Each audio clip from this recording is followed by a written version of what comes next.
My name is Jordan Blaker. My job title is a general practitioner or a medical officer, and I'm from a lot of places, including Durban, Pretoria, now Cape Town, and previously Zimbabwe.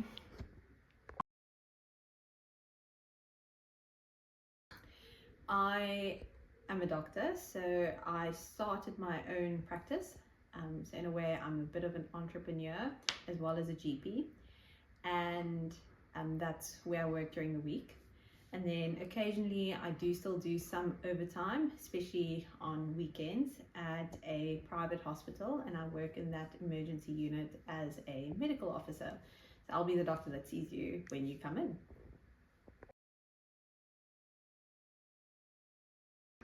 Rinka, I honestly don't know exactly. I thought I was going to be an artist when I was little. I liked drawing. And then when I went to high school, I really thought I was going to become a paramedic. And then somebody pointed out that I get car sick easily, so that's maybe not a good idea. And along the way, I think I figured out I like biology or life sciences, and I like problem solving. And I thought maybe I should become a doctor, and I applied, and God willing I got in, and I started studying it.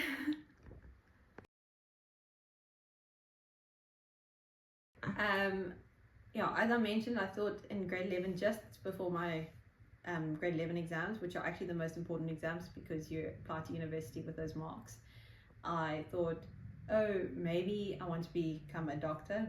And the submission for your university application is actually much sooner than any other of the degree programs. So very early on in my matric year, I had to be filling in a lot of paperwork to apply to the universities. I'm pretty sure you can probably now do it online, but when I had to do it, I had to print everything and fill it out and write motivational essays and explain all my extracurricular activities and extramurals that I was a part of beyond the marks.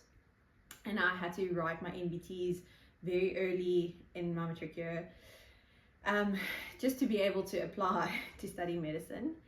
And then you wait, and then you still have to work hard because your marks still need to be good enough once you've been provisionally accepted to continue. And then eventually I got feedback from an application that I actually don't think I finished, but somehow I got in to study medicine at the University of Pretoria, which was a huge relief, and I went with that.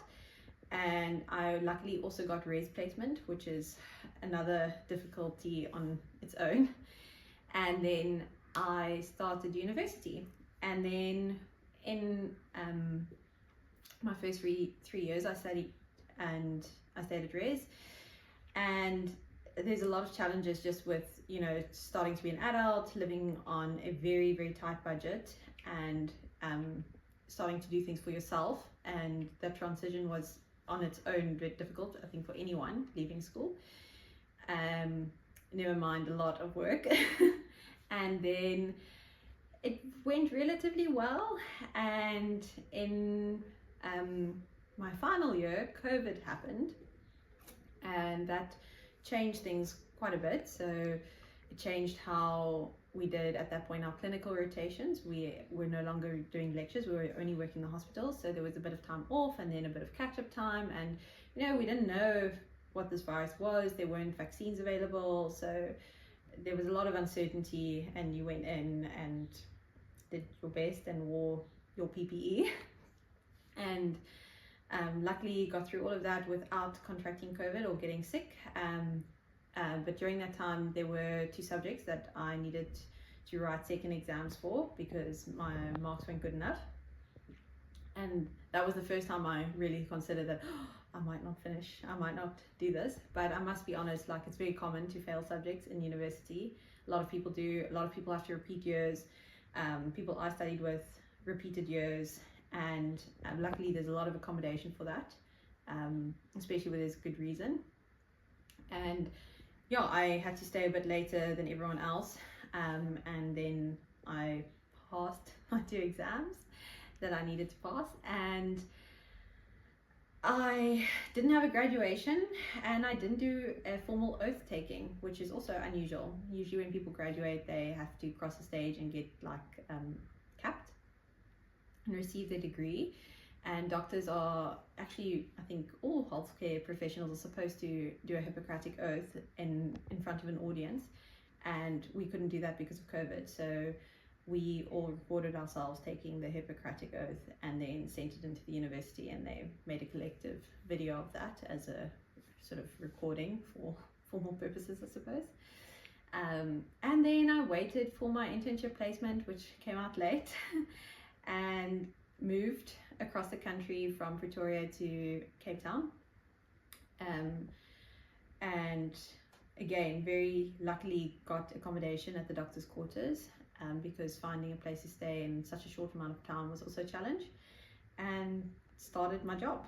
And that is the second part of my training that's probably underrated, is my internship. So all doctors have to do 2 years of internship in South Africa once they qualify, and you rotate through all the important disciplines. Again, there were unique challenges because of COVID, and started that, and suddenly, learning to be on call for 24 hours at a time and be literally responsible for living patients and needing to sign off things by yourself. It is largely supervised, but it's very different to being a student. So I luckily was at a great hospital, and fantastic senior colleagues who just really went the extra mile to help teach and show and do things the right way, and instill this kind of knowledge that you can't learn from a textbook, and a degree is not going to give you, just on how to treat patients, how to pick things up, how to decide what's important, what's not important, and get the work done. So that was great. I'm really grateful for all of those senior colleagues that I worked with. And then, it's not really training, but in a way it is. In South Africa, you do a year of community service. So once you finish, and a large number of us get posted to rural settings. And I was also sent to a rural hospital, which is actually convenient because it was closer to where I lived than my training hospital for internship. And then you also see and learn a different side of medicine, where you want to do the right thing, but there's not necessarily the resources to do it. There's a lack of staff, there's a lack of specialist facilities and opinions, and it's really difficult to just learn to manage people by yourself independently. And I think it's actually quite an important year. It teaches you a lot. It's a very hard year, and then I would say that goes a little bit more beyond the scope of the career. It starts to impact your regular personal life as well, especially that year. And then once you finish that year, you submit your last paperwork to our council, the HPCSA, and then you become an independent practitioner.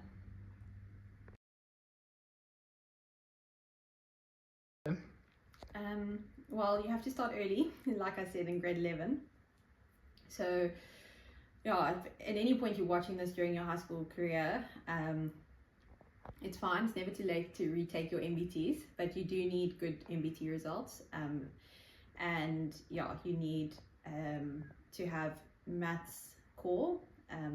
We called it maths core, and you need to have physical sciences, or physics and chemistry, and you need to achieve, I think, above 60% in both of those as a minimum requirement. But obviously it's a very competitive selection, so you need to do quite well.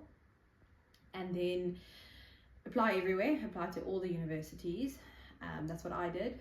I applied to every university in the country that offered medicine, and got accepted only at 2. So you need to apply everywhere, and then don't give up. So I also, again, studied with so many people that didn't get into medicine the first time they started. Some of them finished degrees, some of them have postgrads, Some of them were able to transfer early and during another degree, like certain universities like Pretoria offered a program where if you're doing BSc and you were doing well enough, you could join the medicine class after I think the first year.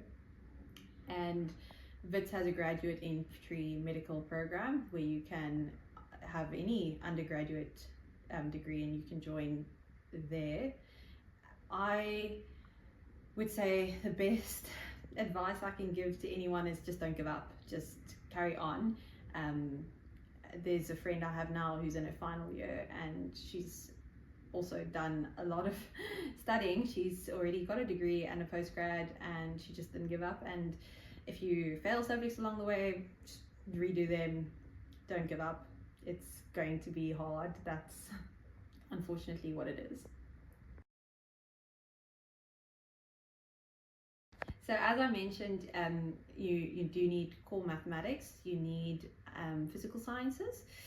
You don't have to take life sciences, or you didn't when I applied, but I would really recommend it. It just gives a nice overview of generally kind of the high level how the body works, a cell, because you do quite intense microbiology subjects in your first year, and it really helps to already know some of the basics, because that can be a big subject where a lot of people don't make it through.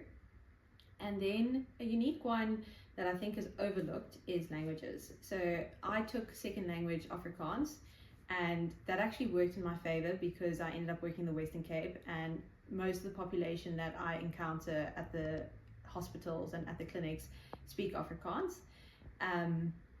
But where I studied, Sesotho was our second language at university that we were exposed to. It's a very difficult language to pick up, especially without any background from school days, and I really struggled with it. So I really battled to communicate with patients there. But I must say, with that in mind, just in general, you don't know where your posting is going to be once you finish. You don't know if you're going to be posted, you know, north of the country, south of the country, along the coast. You have no idea.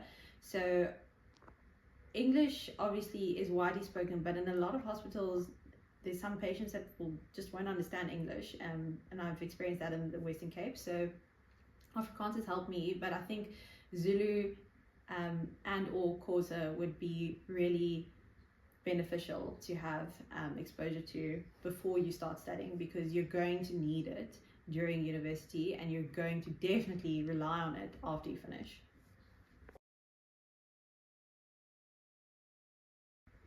A lot of things. I think fundamentally it's problem solving.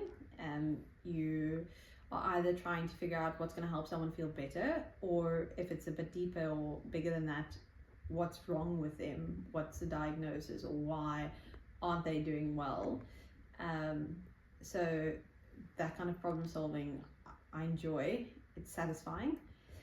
But beyond that, obviously you make a difference, whether it's a good difference or a bad difference, I can't say, but you are literally interacting with people every day, especially as a GP or as a doctor working in a local community clinic or a local hospital. You encounter patients, but obviously once you specialize, there's fields you can go into where you don't interact with people, like pathology and radiology. But I love interacting with people. I like meeting people, I like understanding people, I enjoy involving the family, and it's really nice and exciting when you can see that something that you've said or done has clicked in that family unit, and they're now all applying it and they're all doing better because of that information. And it's also nice to see how people actually contribute to each other's health. This is obviously very evident in a mental health space, but physically it actually also has a role. So there's little nuances that I enjoy just from observing and being with people. So the easy answer to this is AI. Everybody is getting excited about pattern recognition, especially for confirming diagnosis, like on x-rays and radiology and pathology slides under the microscope, picking up things. So that's definitely, AI is coming in, and I think it can be used as a tool. Um, in South Africa, it's a whole different challenge. So we've got budget constraints, we've got resource constraints. Historically, we've got a terrible history with healthcare, very limited access, and I can only really appreciate that after finishing all my training years, and I don't know how much more so, carrying on in this line of work. Our doctor to population ratio is already low, and yet there's a lot of doctors that aren't employed. Another interesting thing about medicine as a career is that you're so reliant on your colleagues and your allied colleagues, especially. So, for example, nursing staff can really make or break patient care. And there's a lot of experienced nurses out there that just have an absolute gift for recognizing things and helping you direct your attention to what's more urgent or more serious, and picking things that you might have missed and just adjusting things like that. It can be something like medication or a clinical sign.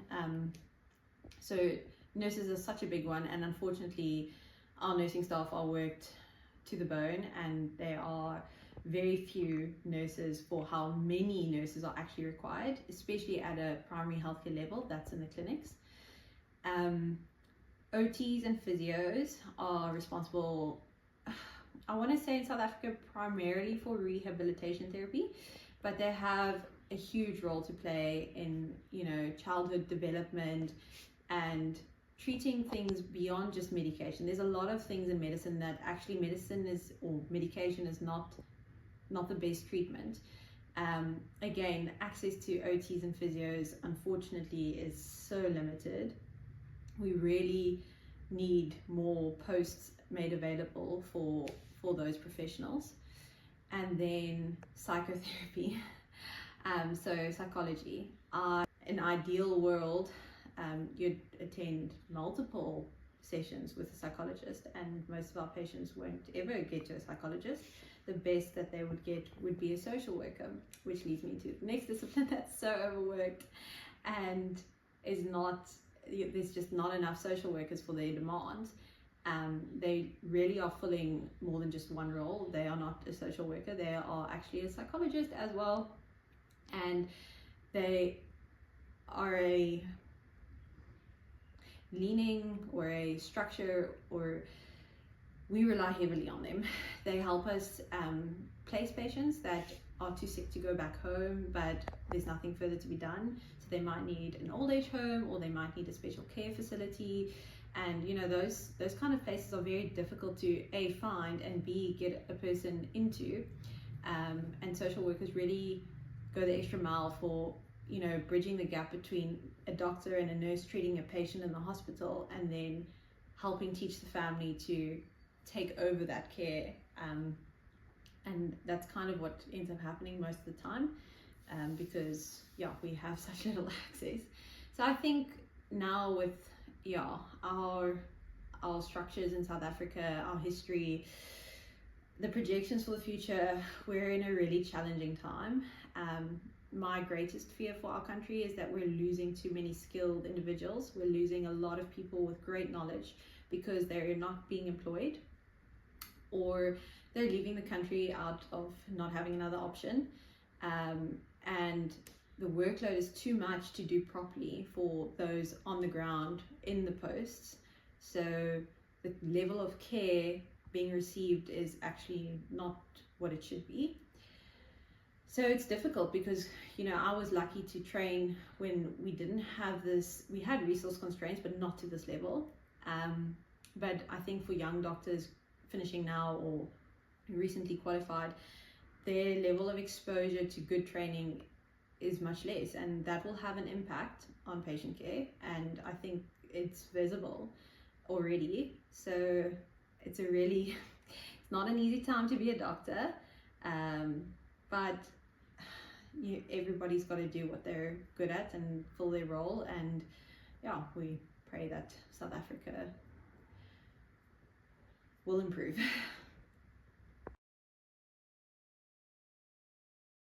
Yeah, you need support. So I think this goes for any career and actually anything in life.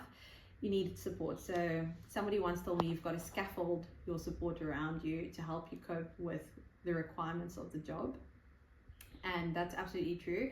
I wouldn't be where I am today without my husband, without my parents, without my family, without my friends, and colleagues, really good colleagues. So you need support throughout the journey, starting from high school, even before then. You need support, especially when it comes to doing the work. And you've just got to do the right thing at the end of the day. Always stay on the side of righteousness, do the right thing. It's going to be hard. You won't think it's hard until you're in the position, but it's really hard to do the right thing. Sometimes there's usually an easier way to do things, so do the right thing.